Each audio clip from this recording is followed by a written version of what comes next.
निर्वासन का जीवन जीने के लिए दिवस किया गया। देश के अलग अलग शहरों में, दुनिया के अलग अलग देशों में एक समाज बिखर गया, अपनों से बिखर गया। रक्त और दर्द में सने जीवन ने कश्मीरी पंडित भाई बहनों को दो रास्ते उस समय उपलब्ध कराए थे। एक रास्ता था कटुता का, निराशा का, तो दूसरा रास्ता था निर्माण का और सृजन का तथा सेवा का। अभी मेरे पूर्व के वक्ता ने बताया कि कटुता हमने नहीं पानी। पहला रास्ता जो कटुता का था वो बड़ा आसान था, लेकिन आप सबने दूसरा रास्ता चुना और एक नए इतिहास का सृजन भी किया।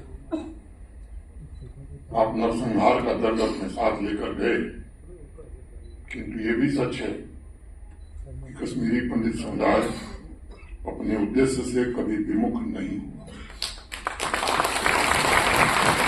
तमाम झंझावातों और विपत्तियों ने आपका और आपके समाज का मनोबल तोड़ने में सफलता नहीं पाया। पीड़ा ने समुदाय की महत्वाकांक्षा को मौन नहीं किया। इसके विपरीत समाज ने अपना भाग्य स्वयं लिखने का फैसला किया, उद्योग स्थापित किए, संस्थानों को आकार दिया, इनोवेशंस का नेतृत्व किया, दुनिया भर में सम्मान भी अर्जित किया। और मुझे प्रसन्नता है कि आज कश्मीरी पंडित समुदाय केवल अपने अस्तित्व को संवारने के लिए नहीं, बल्कि सफलता की नई ऊंचाई तय करने के लिए देश में भी और दुनिया में सम्मानित हो रही है। दुनिया कश्मीरी पंडित समुदाय की प्रतिभा, उनके नेतृत्व और मानवता के प्रति उनके योगदान और उनके सभ्यतागत मूल्यों को स्वीकार कर रही है। हमारे पूर्वजों ने अथर्ववेद में एक प्रार्थना की और उसे मैं उद्धृत करना चाहूंगा। कृतम में दक्षिणे हस्ते जायो में सभ्य आहति, अर्थात मेरे दाहिने हाथ में पुरुषार्थ और बाएं हाथ में विजय हो। मैं समझता हूं कि अथर्ववेद का ये वाक्य ग्लोबल कश्मीरी पंडित कॉन्क्लेव के आयोजन का मुख्य भाव है।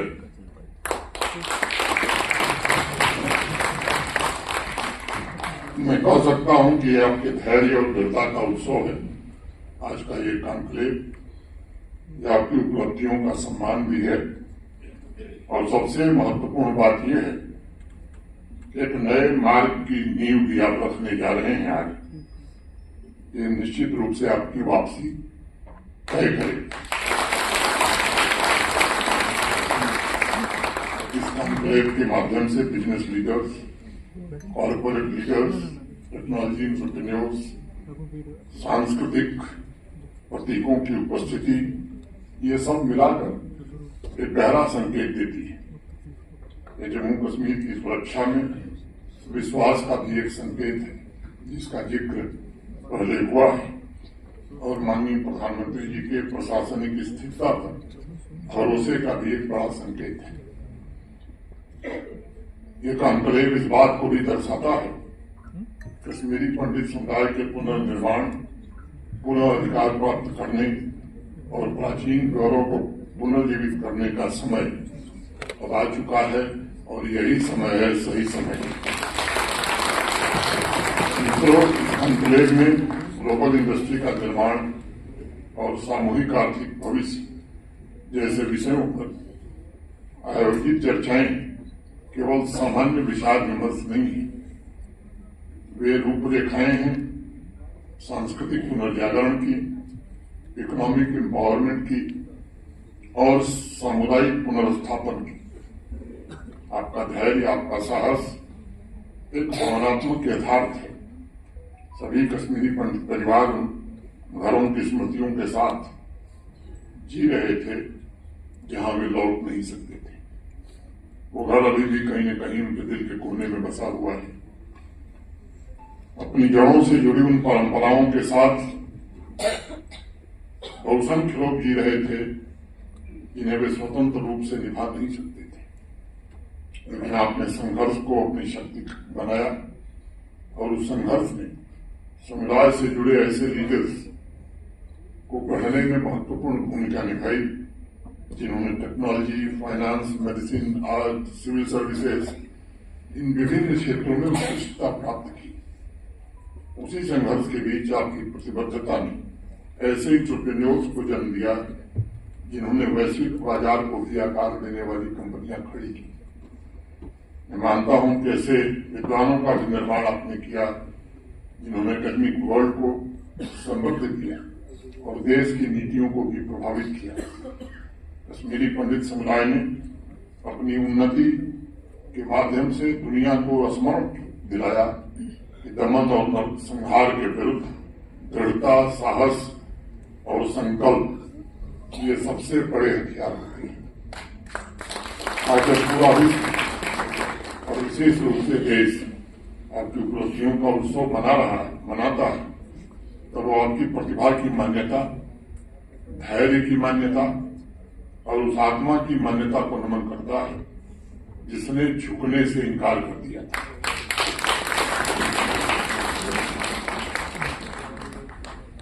अगर इस दृष्टि से देखा जाए तो जम्मू कश्मीर में इस सम्मेलन का आयोजन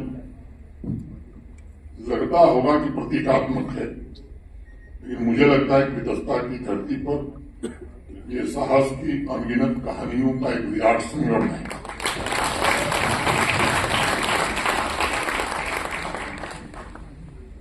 आपकी वापसी इस बात का भी प्रतिबिंब है कि एक नए जम्मू कश्मीर का जन्म हुआ है। इस नए जम्मू कश्मीर की शक्ति आपके संकल्प का प्रतिबिंब है। नए जम्मू कश्मीर की आशा आपके दृष्टिकोण का प्रतिबिंब है। जम्मू कश्मीर जो कश्मीरी पंडित समुदाय के नरसंहार, दर्द और विस्थापन का साक्षी था, उसे भारत के माननीय प्रधानमंत्री ने पुनर्निर्माण के केंद्र बिंदु में स्थापित कर दिया है। और आज मैं कह सकता हूं कि कश्मीरी पंडित समुदाय के सभी सम्मानित साथी देश या विदेश में जहां भी हैं, आपकी सफलता आपकी जड़ों से कभी अलग नहीं हो सकती। आप मुंबई में होंगे, दिल्ली में होंगे, अमेरिका, यूरोप, सिंगापुर, जहां भी आपकी उपलब्धियां एक ही ताने बाने के सूत्र हैं और अब उन सूत्रों को पुनः आपकी मातृभूमि के साथ जोड़ना चाहिए। आज श्रीनगर में कश्मीरी पंडित समुदाय की उपस्थिति वैश्विक विषयों से कहीं आगे बढ़कर है। ये समागम आध्यात्मिक भी है, ये सांस्कृतिक भी है और यह पीढ़ियों को जोड़ने वाला भी है। ये उन पूर्वजों से किए गए वचन की पूर्ति है जिन्होंने पीड़ा तो सही, लेकिन आने वाली पीढ़ियों को सम्मान के साथ जीवन जीने के लिए पीड़ा के बावजूद संघर्ष किया।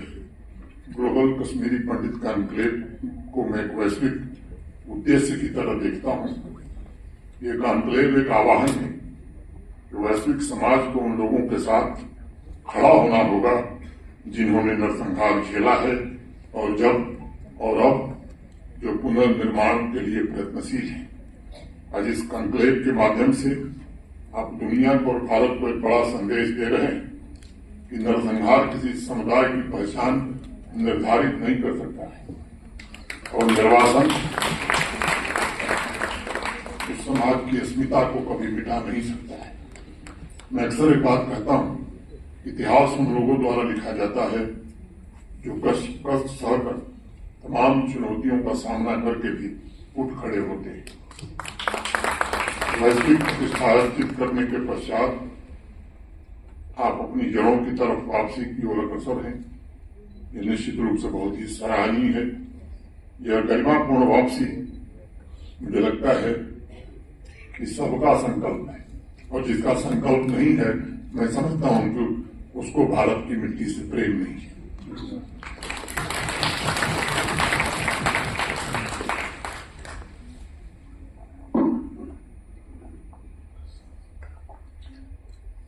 मैं आपके साहस को नमन करता हूं। निजी तौर पर मैं आपकी दृढ़ता का सम्मान करता हूं मैं आपकी उपलब्धियों की सराहना करता हूं और मैं ये व्यक्त करता हूं मन से कि हम सब मिलकर ये सुनिश्चित करेंगे कि भविष्य अधिक से अधिक उज्जवल हो, संपूर्ण मानवता के कल्याण के लिए कश्मीरी पंडित समुदाय का गौरव एक बार फिर से प्रकाशित हो और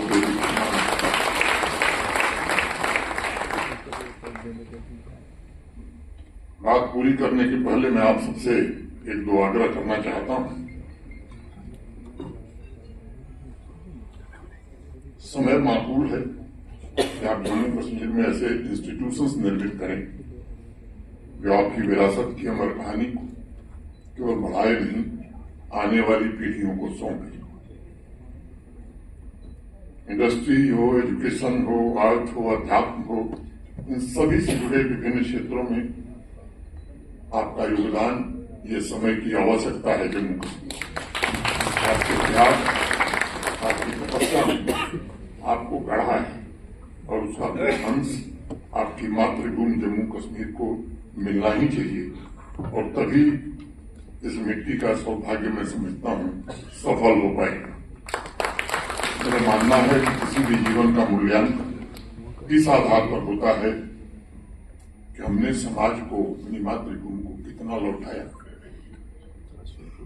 कितनों के जीवन में आशा जगाई और अपने समाज तथा अपनी मातृभूमि और देश को कितना बेहतर बनाकर छोड़ा। व्यक्तिगत उपलब्धियां हो सकती हैं, कभी कभी उससे संतोष मिलता है, लेकिन इतिहास लिखने वालों को संतोष नहीं मिलता। इतिहास उनका लिखा जाता है जो मातृभूमि और राष्ट्र के लिए कुछ छोड़कर जाते हैं।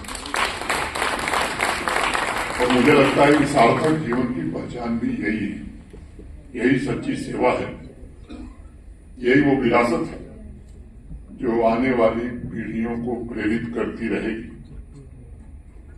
मैं बाकी किसी विवाद में नहीं जाना चाहता हूं, बहुत सारी बातें मुझे कहने के लिए हैं, लेकिन आज ये अवसर नहीं है उसका मैं जिक्र करूं।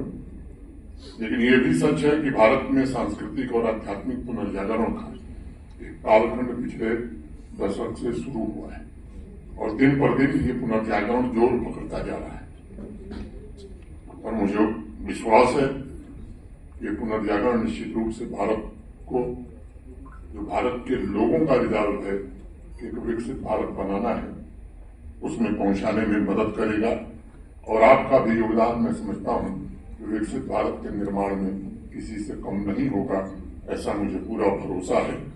हम सब तो ये मानते हैं कि जननी जन्मभूमि की जरिए इस परंपरा के हम सब लोग हैं। अंत में अपनी बात पूरी करने के पहले दीनानाथ कौल जी ने एक कविता लिखी, उसको मैं आपके बीच विस्तृत करके अपनी बात पूरी करूंगा। इसमें खिलकर सुमन मन का नित संदेशा लाते हैं, इसमें मैंने इसी मिट्टी में, इसमें खिलकर सुमन मन का नित संदेशा लाते हैं, सिर पर शीतल छाया करके प्यार चिनार जताते हैं। अर्जुन सा योद्धा रहता है, अर्जुन सा योद्धा रहता है इसकी पहरेदारी में। बुद्ध यहाँ करुणा के आंसू बोले प्यारी प्यारी में, गाते हैं महजूर यहाँ पर काश्मीर की घाटी में। राग रविंद्र उठाया करते बांग्लादेश की माटी से, यहाँ शराफत और मोहब्बत ही बहती रहती है धारा। देखो ऐसी रीत हमारी, ऐसा है संसार हमारा। देखो ऐसी रीत हमारी, ऐसा है संसार हमारा। बहुत बहुत धन्यवाद।